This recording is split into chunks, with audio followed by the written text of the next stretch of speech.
Hello नमस्कार मेरे प्रिय छात्रों। आपका अपने यूट्यूब चैनल अमर ज्योति में हार्दिक स्वागत है। पिछली वीडियो में मैंने एक्सरसाइज 8.1 के क्वेश्चन नंबर 4 तक हल कर दिया था। आज उससे आगे क्वेश्चन नंबर 5 को हल करते हैं। देखते हैं कि कैसे हल होगा। देखिए तो इसमें दिया हुआ है कि sec थीटा इक्वल टू 12/13 और तुम्हें जो सूत्र लिखाई हुई है लाल बट्टी का उसका प्रयोग करते रहो जिससे कि तुम्हें कोई समस्या ना आए। अब इसमें कोस के लिए कौन सा था, तो कोस के लिए था ये ए बटे की, और कोस का उल्टा क्या होता है सेक। और कोस के लिए आधार बटे कर्ण है तो सेक के लिए क्या होगा कर्ण बटे आधार। तो सेक के लिए क्या हो जाएगा कर्ण बटे आधार। अब त्रिभुज बना लेते हैं हम। समकोण त्रिभुज का रचना करते हैं जिसमें ए बी सी और ये हो जाएगा थीटा। अब यह क्या है कर्ण क्या है बड़ी भुजा 13 है और आधार क्या हो जाएगा 12। अब हमारे पास दो भुजा दी हुई हैं, एक तो कर्ण दे रखा है और एक आधार दे रखा है। निकालना कैसे है लंब को। तो अब पाइथागोरस प्रमेय से सबसे पहले लंब निकालेंगे। पाइथागोरस प्रमेय। पाइथागोरस प्रमेय क्या है कर्ण का वर्ग इक्वल टू आधार वर्ग प्लस लंब वर्ग। अब हमें कर्ण निकालना है तो कर्ण इक्वल टू कर सकते हैं हम। हमें निकालना क्या है इसमें, हमें निकालना है इसमें आधार। तो ए बी इक्वल टू हो जाएगा रूट में ए सी स्क्वायर माइनस के बी सी स्क्वायर। ये क्यों हो गया, क्योंकि आधार बराबर होता है कर्ण का वर्ग माइनस के लंब का वर्ग। निकालना क्या है आधार, ए सी क्या है यहाँ पे कर्ण, तो कर्ण का वर्ग माइनस के लंब का वर्ग। मैंने पहली वीडियो में तुमने देखा होगा उसमें बताया है कि जब हमें कर्ण निकालना हो तो लंब और आधार दोनों के वर्गों को जोड़ देते हैं। अगर कर्ण आधार निकालना है तो कर्ण के वर्ग से लंब का वर्ग घटा देंगे, अगर लंब निकालना है तो कर्ण के वर्ग से आधार का वर्ग घटा देंगे। यहाँ क्या निकालना है हमें ए बी आधार। आधार तो यहाँ दिया हुआ है, हमें निकालना है इसमें से बी सी लंब निकालना है। तो ए सी को माइनस कर देंगे ए बी को, इसे माइनस कर देंगे ए बी को। हमें निकालना क्या है बी सी, क्योंकि ए बी दिया हुआ है ए बी दिया हुआ है ए सी दिया हुआ है। निकालना क्या है हमें निकालना है बी सी। तो बी सी निकालने के लिए हम क्या करेंगे कि कर्ण के वर्ग में से और आधार के वर्ग को माइनस कर देंगे। बी सी यहाँ पर क्या है हमारा ये लंब है, क्या है यहाँ पर लंब। तो लंब के लिए क्या कर देंगे हम कर्ण का वर्ग माइनस के आधार का। अब देखो तो कर्ण कितना दिया हुआ यहाँ पे 13 है, तो 13 का वर्ग माइनस के आधार कितना है 12 का वर्ग। 13 का वर्ग कितना होता है 169। 13 का वर्ग कितना होता है 169। 12 का वर्ग कितना होता है 144 माइनस 144 कितना बचेगा 25। 12 कितना निकल जाएगा 5, क्योंकि 25 के जब फैक्टर काटेंगे तो 5 जोड़ा 5 होंगे और वर्गमूल से 2 जोड़ा से 1 बाहर निकल आता है तो 5 बाहर निकल आएगा। तो अब हमें हमारा लंब क्या हो गया 5। अब ये पूछ रहा था इसमें कि शेष त्रिकोणमितीय अनुपात के मान ज्ञात करो।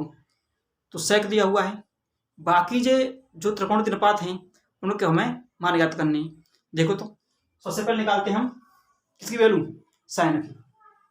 तो साइन थीटा इक्वल टू क्या होगा यहाँ से देखो लंब बटे कर्ण एल बटे के। साइन थीटा इक्वल टू क्या होगा लंब बटे कर्ण एल बटे के। एल कितना है इसमें 13 है, लंब कितना है इसमें 5 और कर्ण कितना है 13 है।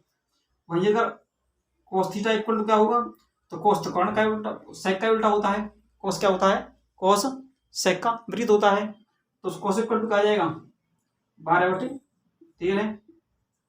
अब क्या निकालेंगे, अब निकालेंगे हम tan theta equal to tan theta equal to क्या होता है, लंब बटे आधार। लंब कितना है 5, आधार कितना है 12 है।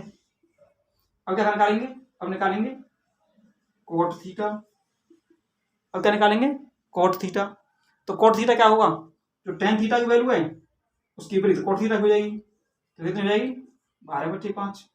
अब क्या निकालेंगे, सेक तो दिया हुआ है कोसेक थीटा, और कोसेक थीटा इक्वल टू क्या होगा साइन का विपरीत। साइन कितना है 5/13, तो ये कितना हो जाएगा 13/5। तो इस तरह से शेष त्रिकोणमितीय अनुपात के मान हम आसानी से निकाल लेंगे। जब एक त्रिकोणमितीय अनुपात दिया हुआ हो और शेष के मान निकालने हो तो पहले जो भुजा नहीं दी हुई है उस पाइथागोरस प्रमेय की सहायता से उस भुजा को ज्ञात करते हैं। उसके बाद जो सूत्र है, जो मान दे रखे होते हैं उन मानों को लेके sine cos tan cot sec cosec की वैल्यू हम इसके माध्यम से लाल बटे का जो कि ट्रिक के रूप में आप यूज कर सकते हो, जिससे कि तुम्हें बार बार याद करने में या गलती न हो, इसके माध्यम से आसानी से आप निकाल सकते हो। अब देखेंगे क्वेश्चन नंबर अगले। अब हम क्वेश्चन नंबर जो 6 उसे देखते हैं। क्वेश्चन नंबर 6 तुम्हारा क्या है कि यदि ए और बी न्यून कोण हैं तथा कोस ए बराबर कोस बी दे रखा है तो दिखाइए कोण ए बराबर कोण बी। सबसे पहले हम क्या करते हैं, सबसे पहले हम त्रिभुज बनाते हैं एबीसी, एक समकोण त्रिभुज रचना करते हैं ए बी सी। अब आप कहोगे कि सर आपने बी यहाँ क्यों लिखा, इसलिए नहीं लिखा क्योंकि ये समकोण है। उसने पहले दे रखा है कि कोण ए और कोण बी दोनों कैसे हैं, न्यून कोण हैं। अब देखो त्रिभुज एबीसी में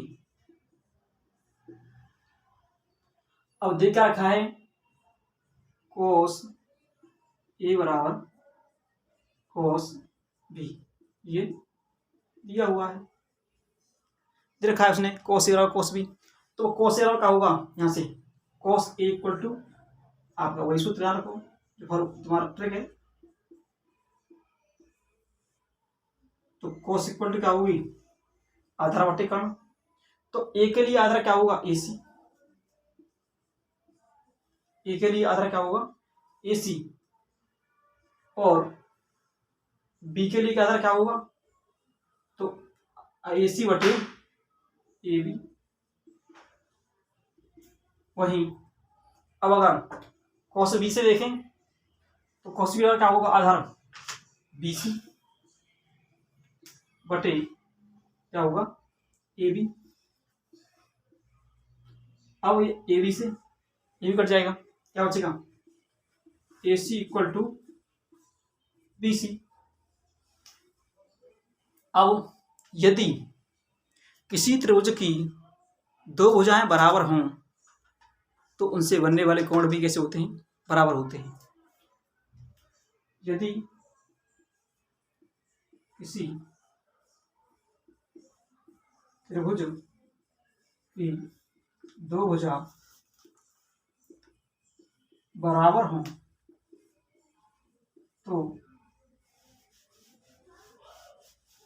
उनके कोण बराबर होते हैं। अब देखो भुजा ए सी बराबर क्या हो जाएगा बी सी, इनसे कौन कौन कर रहे हैं ये कोण ए बराबर क्या हो जाएगा कोण बी, यही सिद्ध करना था। ये तो पूछ रहा है कि दिखाइए कोण ए बराबर कोण बी। तो अब हम क्वेश्चन नंबर 7 को करते हैं। क्वेश्चन नंबर 7 में दिया हुआ है कि कोट थीटा इक्वल टू दे रखा है उसने 7/8 और ज्ञात क्या करना है 1 प्लस साइन थीटा और माइनस साइन थीटा और 1 plus cos theta into minus cos theta, और सेकंड में ज्ञात करना है कोट स्क्वायर थीटा। इनकी वैल्यू ज्ञात करनी है हमें। देखो पहले तुम्हें एक त्रिभुज बनाना होगा, क्योंकि जब तक हमारे पास ना कि मान नहीं निकलेंगे तो रखेंगे कैसे। अब देखो एक त्रिभुज बना लेते हैं पहले। कोट थीटा क्या होगा,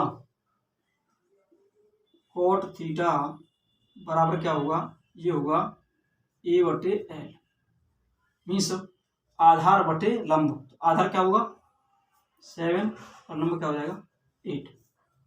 कोट थीटा इक्वल टू क्या होगा आधार बटे लंब। आधार क्या है इसमें, आधार है हो जाएगा 7 और लंब हो जाएगा 8। अब देखो अब निकालना क्या है हमें, कर्ण निकालना ए सी। तो ए सी इक्वल टू हुआ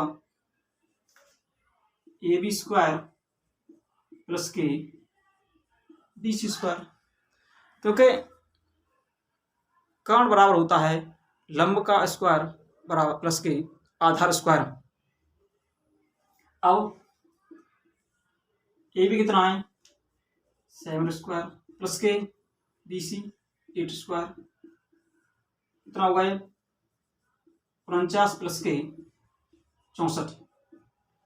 अब इन्हें प्लस कर देंगे, कितना हो जाएगा 4 9 13 3 1 5 और 6 11 113। अब इसकी वैल्यू याद हो गई हमें 113। अब क्या करेंगे, अब हमारे पास तीनों की वैल्यू याद हो गई, लंब भी है आधार भी है कर्ण भी है। अब इन मानों को रख के हम इस सवाल को हल करेंगे। फर्स्ट सवाल रखा था इसमें कि 1 प्लस के साइन थीटा और 1 माइनस के साइन थीटा अपॉन 1 प्लस के कोस थीटा और 1 माइनस के कोस थीटा। या तो हम इसे यहाँ पर इनकी डायरेक्ट वैल्यू रख के हल कर सकते हैं, या फिर हमें इनमें ए प्लस बी और ए माइनस बी का सूत्र लगा देंगे। ए प्लस बी और ए माइनस बी इक्वल टू होता है ए स्क्वायर माइनस के बी स्क्वायर। तो ये क्या हो जाएगा 1 स्क्वायर माइनस के sine square theta upon 1 square minus के कोस स्क्वायर थीटा, और 1 माइनस के साइन स्क्वायर थीटा होगा कोस स्क्वायर थीटा, और 1 minus cos square theta equal to होता है साइन स्क्वायर थीटा। देखो दोनों तरह से आराम से हल कर सकते हैं इसे, या तो हम इसकी वैल्यू इनकी वैल्यू डायरेक्ट यहीं पर रख दें और मल्टीप्लाई करके आराम से हल कर लें, या फिर इन्हें हल कर लें और आगे वैल्यू रख दें। ये हो जाएगा हमारा कोस थीटा की वैल्यू कितनी आएगी, पहले यहाँ से वैल्यू निकाल लेते हैं। तो यहाँ से कोस थीटा की वैल्यू आएगी क्या आधार बटे कर्ण 7 बटे √113 113, और साइन थीटा की वैल्यू आएगी 8 बटे √113। कोस थीटा रख देंगे यहाँ पे, तो √7/113 स्क्वायर अपॉन साइन थीटा की वैल्यू होगी 8 बटे √113। दोनों का स्क्वायर कर देंगे, कितना आ जाएगा 7 का स्क्वायर करेंगे तो 49, और √113 का स्क्वायर करेंगे तो रूट हट जाएगा, ये हो जाएगा 113। वहीं अगर 8 का वर्ग करेंगे तो 64, और इसका वर्ग करेंगे तो ये हो जाएगा 113। 113 से 113 कट जाएगी तो फोर्थ संख्या ऊपर पहुंचेगी, और ये बच जाएगा 49 बटे 64। ये हो जाएगा तुम्हारा आंसर। अब इसका सेकंड पार्ट को करेंगे। सेकंड पार्ट क्या है, उसमें दे रखा है कोट स्क्वायर थीटा। तो पहले कोट की वैल्यू निकाल लो। कोट बराबर क्या होगा, कोट थीटा इक्वल टू आएगा यहाँ से दे रखा है कोट थीटा वैल्यू के ऊपर, और वो है 7/8। तो 7/8 का स्क्वायर कर दो, कितना आ जाएगा 49/64। इस तरह से हम इस सवाल को हल करेंगे।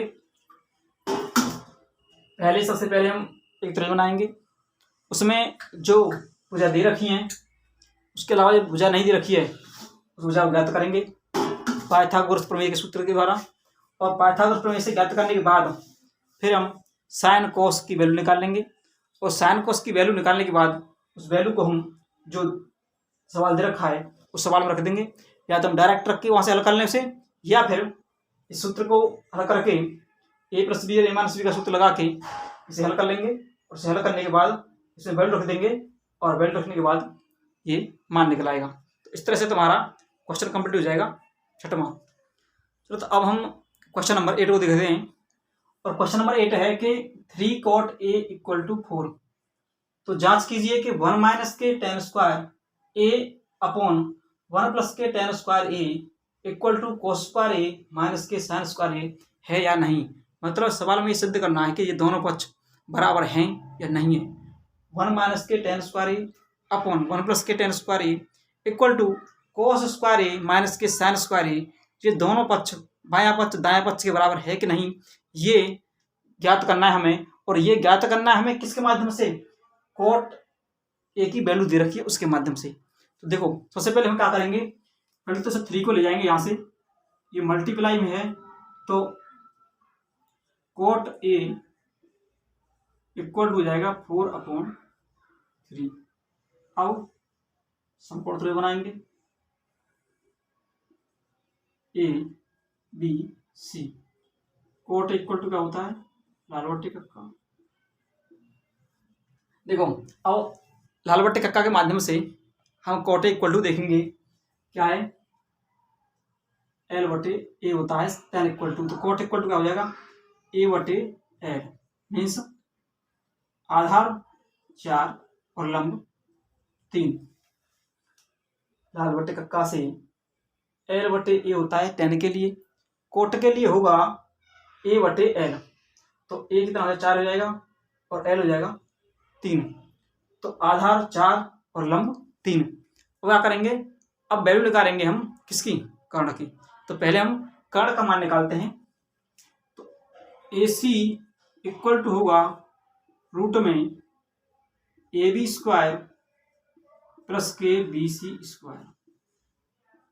AB की वैल्यू कितनी है 4 स्क्वायर प्लस के, BC की वैल्यू कितनी है 3 स्क्वायर। 4 का स्क्वायर 16 प्लस के 3 का स्क्वायर 9 बराबर होगा 25 और 5 निकलेगा बाहर। तो tan इक्वल टू हो जाएगा 5। ये वैसे भी ध्यान रखना, अगर लंबे आधार 3 4 दे रखे हैं तो हमेशा ही कर्ण 5 होगा। अब क्या करेंगे, अब निकालेंगे हम वैल्यू किसकी, वैल्यू निकाल लेते हैं हम। हमें आवश्यकता किसकी वैल्यू की है, साइन कोस और tan की। तो 3 संख्याएं दे रखी, त्रिकोण त्रिपद दे रखे वहाँ, साइन कोस और tan। तो tan क्या होगा, tan इक्वल टू होगा लंब बटे आधार मतलब 3/4। साइन इक्वल टू क्या होगा, साइन इक्वल टू होगा लंब बटे कर्ण 3/5। और कोस इक्वल टू क्या होगा, आधार बटे कर्ण मतलब 4/5। कोस इक्वल टू होगा 4/5। अब देखो, अब हमने ये वैल्यू निकाल ली किसकी, tan की, लंब बटे आधार 3/4। साइन की वैल्यू, साइन इक्वल टू क्या होगा लंब बटे कर्ण 3/5, और कोस बराबर होगा 4/5 मीन्स आधार बटे कर्ण। दिखाई दे रहा है, कोस की वैल्यू को ऊपर लिख देता हूं, कोस ए इक्वल टू होगा 4/5। अब कोस इक्वल टू निकलाएगा 4/5। कैसे आया 4/5, क्योंकि आधार कितना है 4, कर्ण कितना है 5। कोस इक्वल टू क्या होता है आधार बटे कर्ण, आधार 4 कर्ण 5। अब क्या करते हैं, अब हम यहां से हल करना शुरू करते हैं सवाल को, और देखते हैं कि क्या 1 माइनस tan स्क्वायर ए अपन 1 प्लस tan स्क्वायर ए बराबर होगा कोस स्क्वायर ए माइनस के साइन स्क्वायर ए। तो इसके लिए सबसे पहले हम यहाँ पर टेकिंग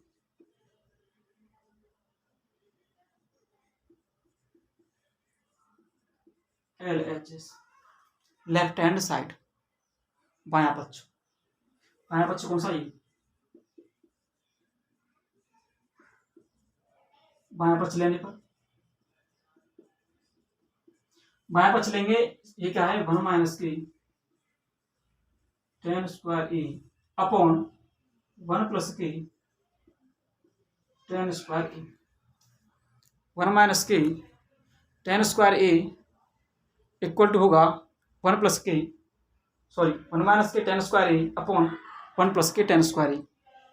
अब वाली की वैल्यू रखते थे 1 माइनस की tan की वैल्यू कितनी निकली हमारी 3/4 का स्क्वायर अपॉन 1 प्लस की 3/4 का स्क्वायर। कितना हो जाएगा ये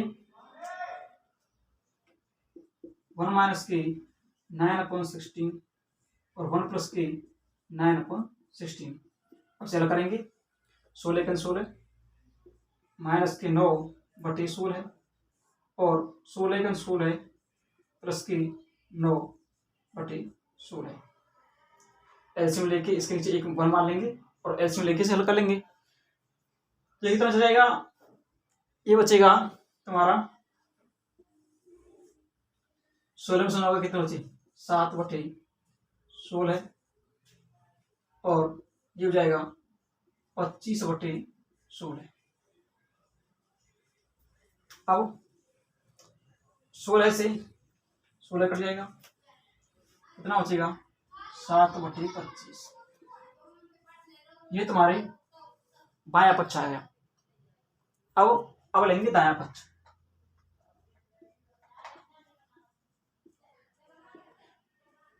RHS क्या है? RHS है कोस स्क्वायर ए माइनस की साइन स्क्वायर ए।